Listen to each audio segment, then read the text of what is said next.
পুজোয় মায়ের হাত ধরে দেবী চৌধুরানীও আসছেন। বাংলার আকাশ বাতাস এখন উৎসব মুখরিত। মা আসছেন, এবার মায়ের সঙ্গে বাংলার মাটিতে পা রাখছেন দেবী চৌধুরানী। বেশ অনেক বছর পরে তার আগমন ঘটছে। এবছর দুর্গাপুজোয় মুক্তি পাচ্ছে দেবী চৌধুরানী ছবি। এবার জোর টক্কর হতে চলেছে পুজোর ছবির বাজারে। উইন্ডোজের রক্তবীজ এবং এসবিএফ এর রঘু ডাকাতের সঙ্গে প্রতিযোগিতা হবে দেবী চৌধুরানীর। এই মুহূর্তে জোর কদমে চলছে দেবী চৌধুরানীর প্রচার। প্রায় গোটা টিম সারা বাংলার বিভিন্ন স্থানে পৌঁছে যাচ্ছেন। দলের মধ্যমণি হিসাবে অবশ্যই থাকছেন প্রসেনজিৎ চট্টোপাধ্যায় এবং শ্রাবন্তী চট্টোপাধ্যায়। ছবির নাম ভূমিকায় অভিনয় করছেন শ্রাবন্তী চট্টোপাধ্যায়। তাকেই এখানে দেবী চৌধুরানীর চরিত্রে দেখা যাবে। চরিত্রটি অভিনেত্রীর কাছে দারুণ চ্যালেঞ্জিং। অনেক পরিশ্রম দিয়ে তিনি নিজেকে দেবী চৌধুরানী হিসাবে গড়ে তুলেছেন। এটা তার কাছে স্বপ্ন পূরণের মতো।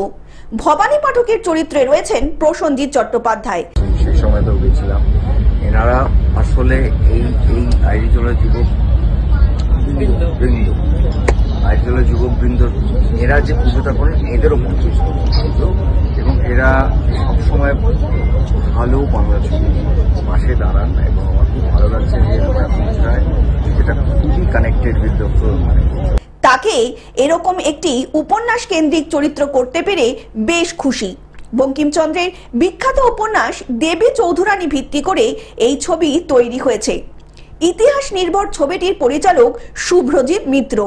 প্রসেনজিৎ চট্টোপাধ্যায় জানান, খুব ভালো লাগছে যে পিরিয়ড ড্রামা আবার ফিরে আসছে, যেটা প্রায় বাংলা ছবি থেকে হারিয়ে গিয়েছিল।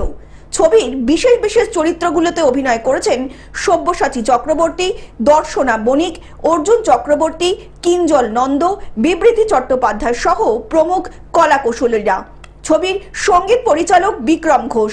প্রত্যেকটি মেম্বারকে ধন্যবাদ জানাতে চাই, আমাদের পুরো দেবী চৌধুরানীর টিমকে এই সুযোগটা করে দেওয়ার জন্য। আর সব থেকে বড় ধন্যবাদ দিতে চাই আপনাদেরকে। আপনারা আপনাদের মূল্যবান সময় আমাদেরকে দিচ্ছেন। আর বেশি দিন বাকি নেই, 26শে সেপ্টেম্বর রিলিজ হচ্ছে দেবী চৌধুরানী। আর আমি অবশ্যই বলবো, খুব ভালো লেগেছে আপনাদের টিম থেকে, শান্তিসংঘ যে ক্লাব থেকে। বিনোদনের জন্য পারমিতা চৌধুরীর প্রতিবেদন। এখন থেকে গ্লোব টিভি দেখুন আপনার স্মার্টফোনেও। গুগল প্লে স্টোর অথবা অ্যাপল স্টোর থেকে ডাউনলোড করুন গ্লোব টিভি লাইভ অ্যাপ। এছাড়া জিও টিভি অ্যাপ থেকে দেখুন গ্লোব টিভি লাইভ।